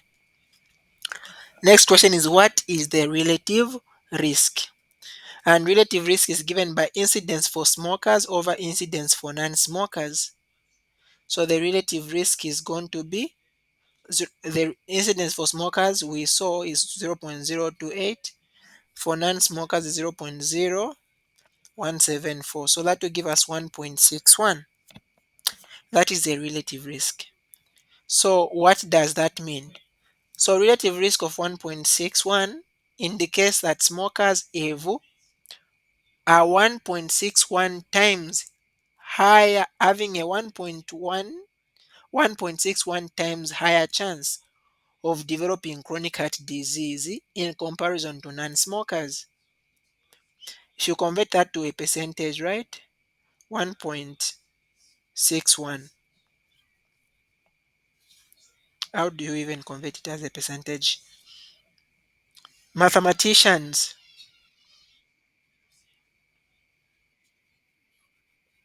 yes, please.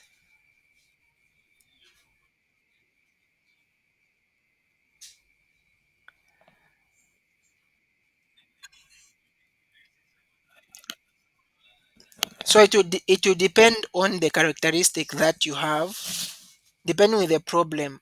So the problem will be the one that will be able to change the formula.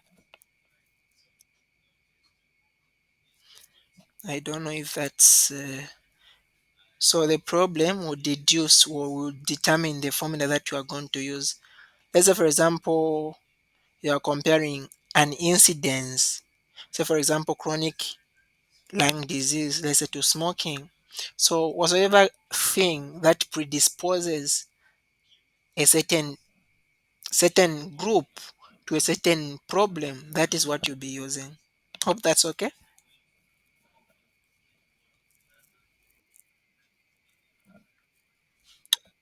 All right, sure. So what we are saying is that the relative risk of 1.61 indicates that smokers have a 61% higher risk of developing CHD compared to non-smokers. So I was asking that mathematicians, how have we gotten 61% from the 1.61? Anyone that can help there?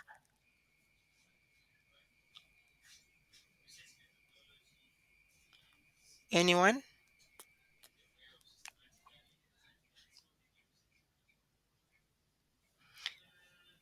For me, I'll just tell you something easy.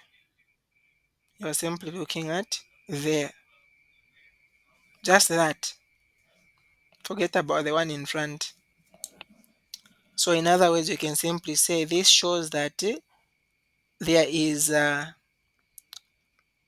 there is a much higher risk for smokers to developing the chronic heart disease than the non-smokers. And D, we can make more sense from it using D. If someone asks you how to interpret the relative risk results, write down what you would say to him. Relative risk tells us how much more likely it is for one group to develop a certain outcome. So those which are positive. compared to another group to develop that same outcome. So when someone has, if there is a relative risk of 1, it means that whether you are predisposed to that characteristic or not, there is equal chance of having the disease, or you have got equal risk. And then a relative risk greater than 1 means that the first group has a higher risk, while a relative risk less than 1 means that the first group has a lower risk. For example, you can see what we are doing. We are putting the incidence for smokers on top, and then for non-smokers, we are putting it down. So can you see that the value for the smokers, so that will be the first group, is a bit bigger than the value for the non-smokers? So they are more predisposed. If you convert this to a percentage, this will be like 2.8%, and then the denominator will be 1.74%. Even this is telling you this percentage is a bit higher. So they are at a much bigger risk of developing the problem. And then in a case, a relative risk of 1.61 means that the smokers have 61% of risk, as we've already said. So there is a much higher chance of developing the problem. Number 2 is saying disease does not occur at random. It is the result of the interaction of the elements of epidemiological triad. With the aid of a diagram, discuss epidemiological triad. So we have got these three things. Disease can't happen not until you have got an agent. An agent is what is causing the infection.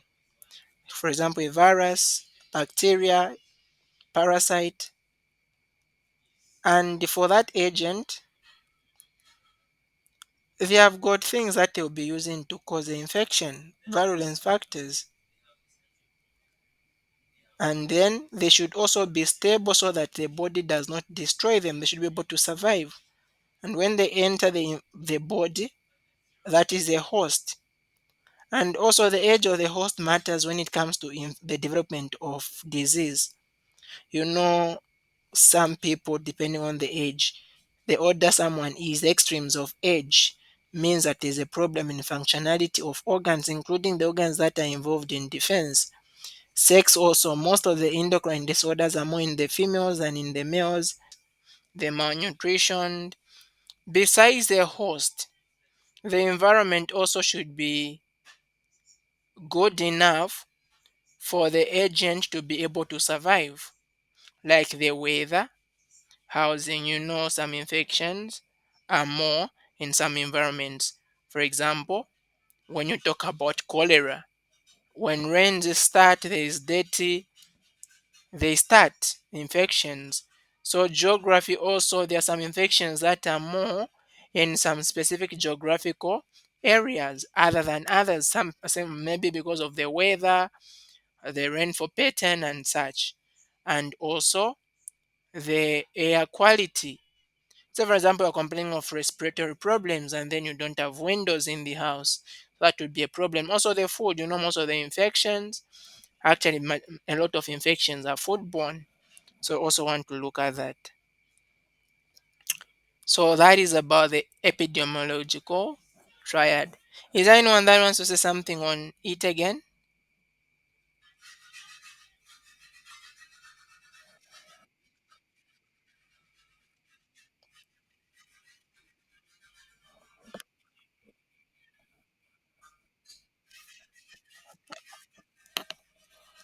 Not necessarily everything, but you can simply try to explain like on each.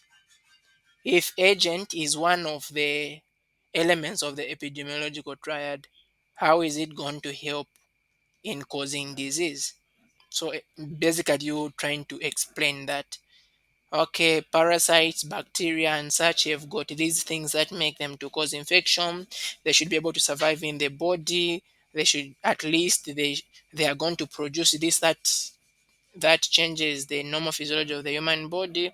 Besides that, where they are coming to stay in the host environment should be favorable enough for the agent to be able to survive. For example, the young are more predisposed or at higher risk of developing this and that, the females, this and that. The nutritional status of a person will really affect how disease develops. Besides that, the environment in which people stay is also very much important. Not just the environment of the person, but also the environment is going to be a good environment for the host to be able to develop and cause infection. So some of these things in the environment causes infection to happen. For example, geography, a good area, and there's a good length for pattern for specific reasons. Let's say, for example, this kind of microorganism survive in this environment. That is why this kind of environment, when it is there, there is more chance of having this kind of infection. Basically, something like that. General. It's 10 marks.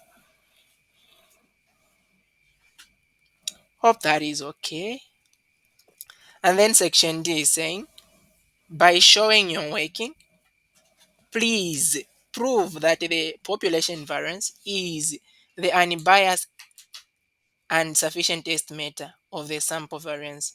So I've already shared a tutorial for this one. Should we talk about it or use the tutorial?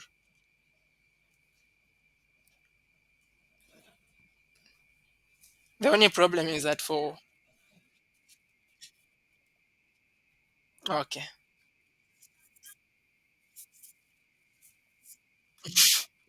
all right, okay. So here we are showing that, remember, S represents population, so not a population but a sample.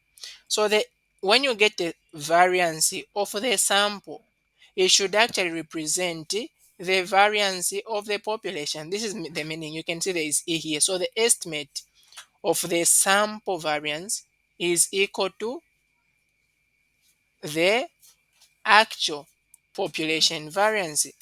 So firstly, we are going to get what's on top here. We'll bring what is down later on. So when we get what is on top, we have got estimate outside, and then we have got summation. I will not be putting, I'm supposed to be putting I is equal to 1. This is just telling us from the first number to the last number of x1 minus we know mean squared, like that. So what do we do next? What we want to do is simply expand what is inside here. So I've got estimate. I'll just write summation, pardon me, I'll not write the n and the I is equal to 1. You know, when you're expanding this, you have got x minus, get the first term, you square it. So x1, you square it, get the power 2, multiply with what is inside the bracket. So that will be 2 times x1, and then times mean. And then I'll get the mean, you square it. That would be mean squared. If you want, just write x minus mean times x minus mean, you start crossing and multiplying. So we have expanded this. Remember, I've got also these brackets. And then from here, what's the next phase that they are showing? So this is where we have shown up to this point. The next thing is we just want to distribute the estimation, this sign, okay? Estimate. Sorry, the summation, not estimate. So estimate is still outside, and then we are distributing the summation symbol. So we're going to have summation of x1 squared, and then minus, we're also going to have summation. I've just put this minus out, and then can you see that we have got 2, and then we have got x1, then we have got the mean, and then plus again the summation of the mean squared. Are we okay up to here? Are we okay?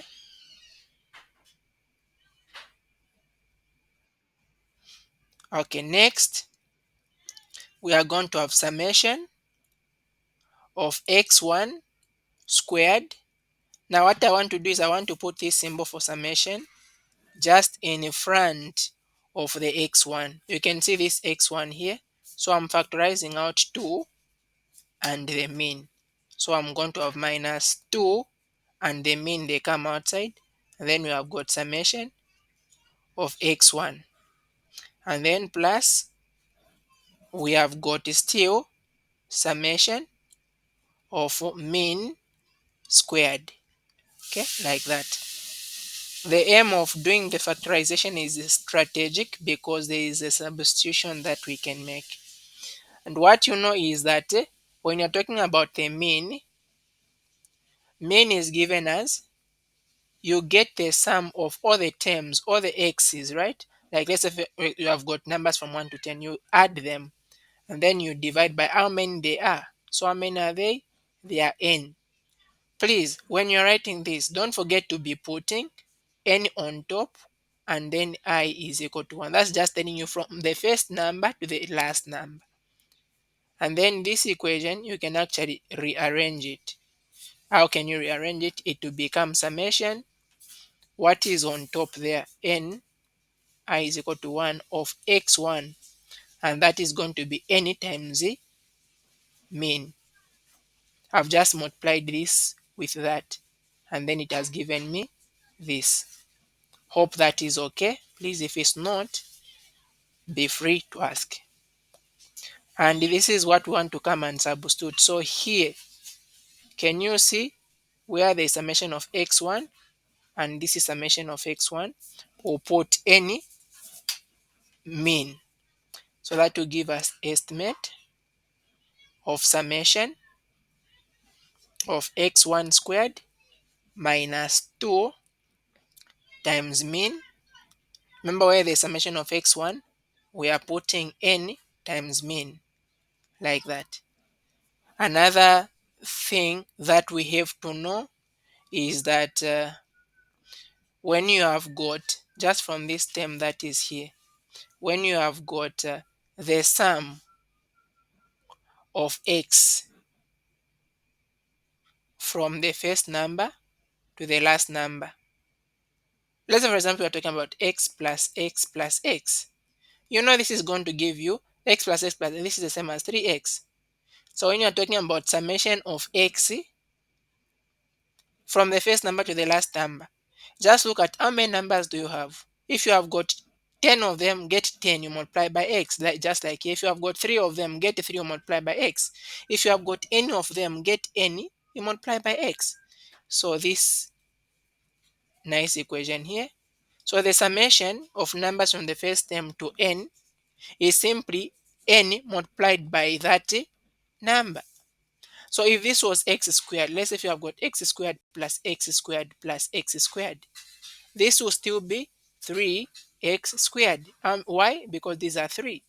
So summation from the first term to n of, let's say, mean squared will simply be equal to me getting n multiplying by the square of the mean. So therefore, where there is this term, summation of the mean squared, I'm simply going to put n times mean squared. Are we okay up to here?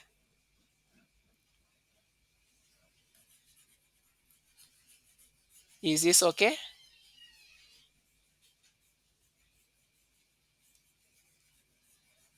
Don't get lost again. People are not responding. What's happening?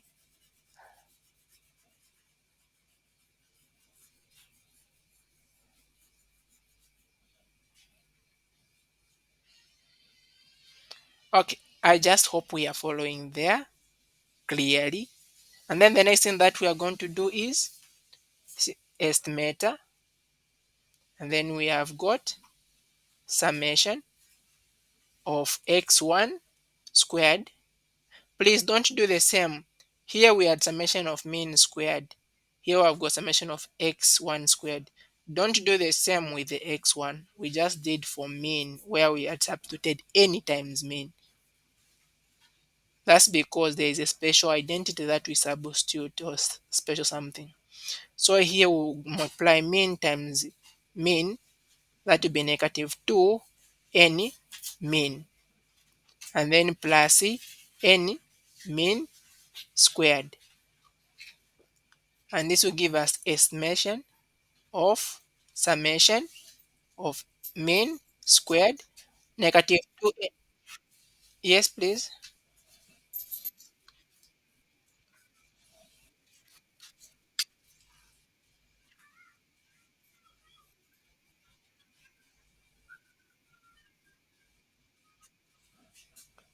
Okay, so this one is a mean, right? Yes, thank you so much. This is supposed to be. Thank you so much for that. That's true.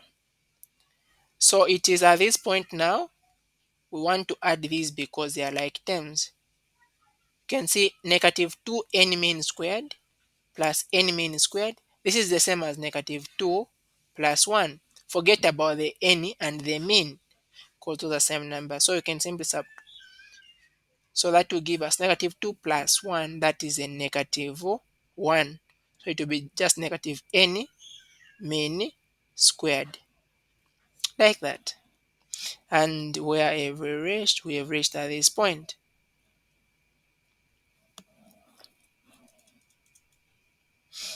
Okay. So furthermore, what we want to do is now we want to distribute this estimate that is outside to the inside. So what we are going to have is estimate, and then we have got summation of x1.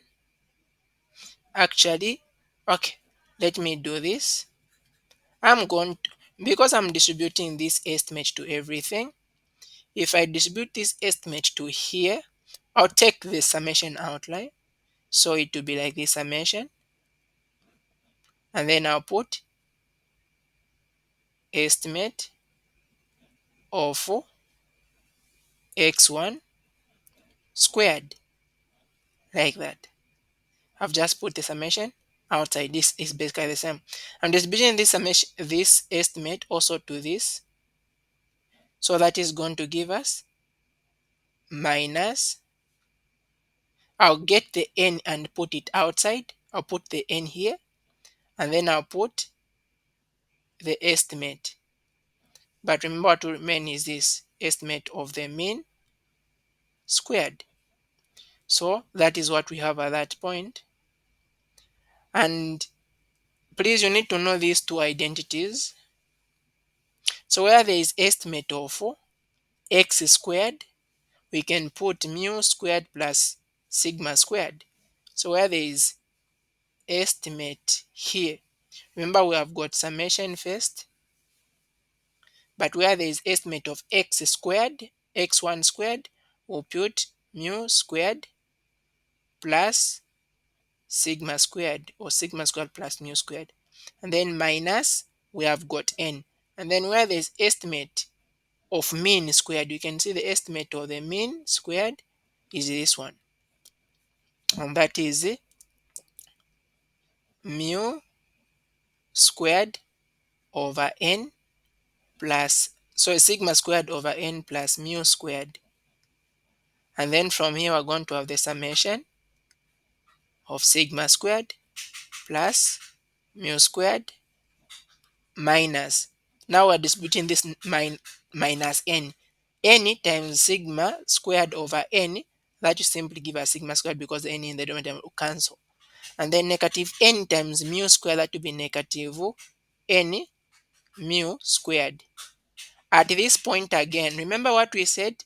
When you have got the summation, like summation of x, what did we say?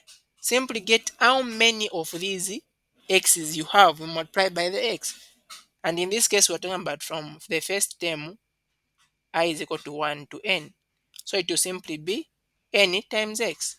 So same, if I'm talking about summation of mu squared plus sigma squared, this is simply me multiplying. How many terms are we talking about? We're talking about from n is equal to 1 to, from I is equal to 1 from the first term up to n. So I'm simply getting n, multiplying with whatever is here, which is a sigma squared plus mu squared. So that is what we are going to put there. And if I distribute this, we are going to have n sigma squared plus n mu squared. So this is this term. And then we have got minus sigma squared minus n mu squared. If you can see here, this term and this term can cancel. Remain with n sigma squared minus sigma. I can factorize out sigma will remain with n minus 1. But remember at the beginning, we had said we'll first remove n minus 1. We'll come back to it later. So I'll bring it back. Bring back the n minus 1 in the denominator. You can see that this can cancel with this, and that leaves us with sigma. So this has proved that the estimator of the variance, actually sample variance, is equal to this. And this was not supposed to be just a sigma, it's supposed to be sigma squared. There's a squared there, so when we factorize out a square. So that's a square. Is that okay? Okay, good. And then the last question, assume there is a population of size n is equal to 4. You pick a random variable x, like you have got a population of 4 terms. You can see we have used the capital N, that's a population. And from there you pick a random variable x representing the age of individuals in the population. And the age value of x are shown. So you have got A, which is 18, B 20, and then you have got 22 and then 24. So number one, using the age values given above, what is the population mean and standard deviation? So remember with what we said, mean, because it's population we are using Greek. Mu is equal to summation of x over capital N, because this is the population, capital N. To be 18 plus 20, 22, 24 over therefore. So that will give you 21. Population, as we said, remember standard deviation is a summation of x minus c, the mean. It should be over n because this is a population. If it was a sample, it is over n minus 1. To be 18 minus 21 squared plus 20 minus 21 squared plus 22 minus 21 squared plus 24 minus 21 squared. And then you divide everything by 4, and that will give us a 2.24. The next one is saying, what do we call the computed mean and standard deviation? Because these are the means and standard deviation of the population, we have got the population mean and the population standard deviation, which is sigma. Compute the proportion of selecting any one of the indicated. Plot the figure. Now, population, when you have got 4 terms, like 20, 18 years, 20, 22, and 24. That's a population. So the proportion of picking any one of them is given by 1 over n, 1 over the total population. And you have got 4 in a population. So the proportion of picking each one of them is 0.25. So now you come on, you make a graph. So you have got 18 years, you have got 20 years, you have got 22 and 24 years. And each one of them, the proportion of being picked is 0.25. That's actually probability 0.25. So it's equal. So this is how the graph looks like. It's equal proportion, each one of them.